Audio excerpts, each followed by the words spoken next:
Hi there. I just wanted to do a quick little demonstration for you about how to do some Christmas trees. We're going into the season and we're going to be doing a few of them in the classes with me. So if you'd like to get some practice in or just like to start making your own Christmas cards, I just wanted to kind of give you a really quick, easy demonstration. So some of the things you'll need are a yellow, if you're going to put a star on top, a light green and a dark green. Now, if you only have a dark green, you're still going to need the yellow so you can make a light green. So then I also would suggest either a gouache or acrylic pen or some gouache itself. And here's a fun little tip: it's the whiteout pen, and as you can see, that provides a permanent white after you've finished painting. You cannot paint over it though, so once you're done, you're done. So just be sure when you're ready to put the white on that you're ready to put the white on. All right, so I'm going to show you 3 different techniques depending on the brush that you have. We're going to start out with the flat brush. We're going to go and do a round brush, and then I'll show you the fan brush. The fan brush is a little harder to deal with, but I think you can also get some really fun results. So let's get started. The first brush I'm going to use is the straight brush. As you can see, it's called a bright or a flat. And I'm going to start with the lighter green first. And I just want to give myself an indication of the trunk. And then the tip here is to use the corner first, and then to start using more and more of the brush until you're using more of the flat of the brush. As usual, we're putting on the light color first.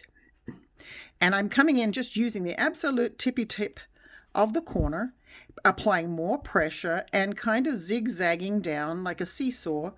And you're going to rock your brush.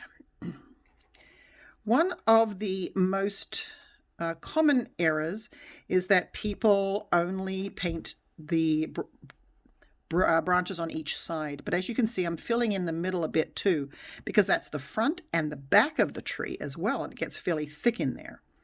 And as we know, it gets kind of wider, so you're creating a long triangle in many ways. So don't be afraid to put too much of the light green on, because whatever you don't need, you're going to be able to cover it up. And my brush stroke is getting heavier and heavier. I'm pushing harder on the brush. I'm not shoving it through the paper, of course. And now, as you can probably see, I'm also getting a bit flatter and using up more of the bristle.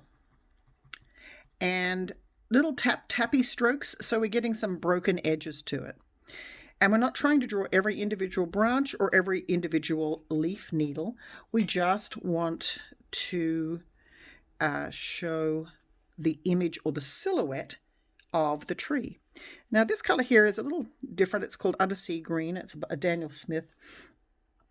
And it may or may not be quite the right color, but it is darker green, and very dark, I should say.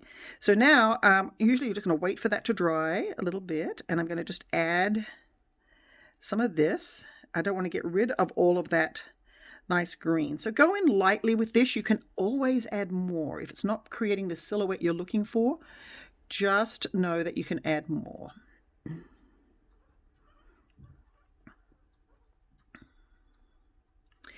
The key here is to not try to match exactly what you've done with the light green. You want to create shadows, is essentially what you're creating, but you don't want to get rid of all of that lovely light green that you did. Some of you may feel like just leaving it in the light green is perfect, depending on what you're trying to create. If you're trying to do more of a light Christmas card sort of situation. And then you'll want to take either a very small brush, or you can even use a toothpick. It takes a little longer with a toothpick though. And I'm working up my yellow on the very small brush. And if you're doing a Christmas tree, you can just put yourself a nice little star on top. So that was our Christmas tree using a flat brush. Now I'm going to be using my pointed brush. You'll want to choose a brush that's relevant to the size of the tree you're trying to make. In this case, I'm using a size 6. So if you're using it on a big sheet of paper and wanting a big open kind of flowy tree, you'll use a bigger brush. We're going to start the same way. We're just going to create ourselves a little bit of a trunk. Doesn't have to be perfect. You just want to guide because you're really not going to see it. Now I'm working from the tip of the brush. And whenever we're painting, I try to remind people to be at the end of your brush. That's where you should be. And if your mind is there, things kind of flow, kind of like playing tennis. If your eye's on the ball, you've got a better chance at hitting it. Just using the tip because all that water and paint are flowing down there and it's all ready for me to use. And again, as I progress, I am using more pressure, and that's the key. So start very lightly, just feeling your way in like you're getting into a swimming pool. Not sure how cold it is, so you go in gently. Some people like to jump all the way in, but it won't work this time. You have to kind of start soft and then get a little more pressure and make sure some of those branches head all the way out, and so you get a nice loose shape. And see, it's kind of a dance on the paper. Remembering to keep that middle area thick, but you see I'm leaving lots of little white areas as well. So that's really important because you can always see through most trees. And so I'm going to do the exact same thing as I did before with the dark color. And I'm going to just do the little tippy taps through here.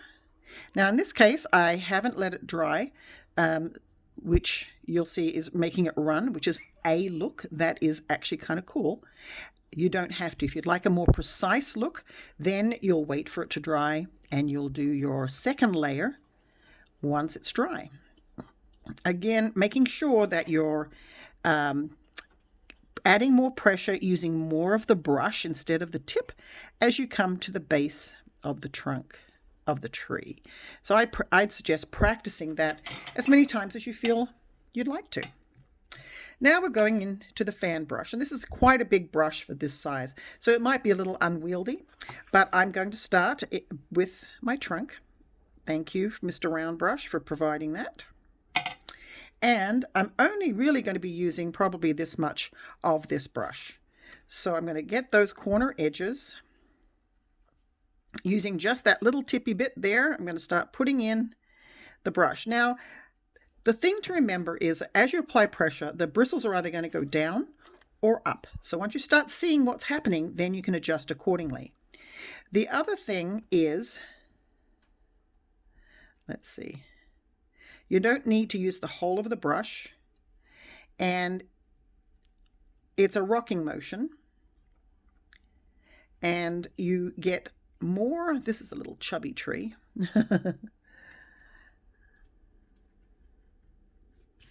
I'm just going to rock it back and forth a little bit, like so. And in this case, I'm kind of creating the branch lines, and I can fill in.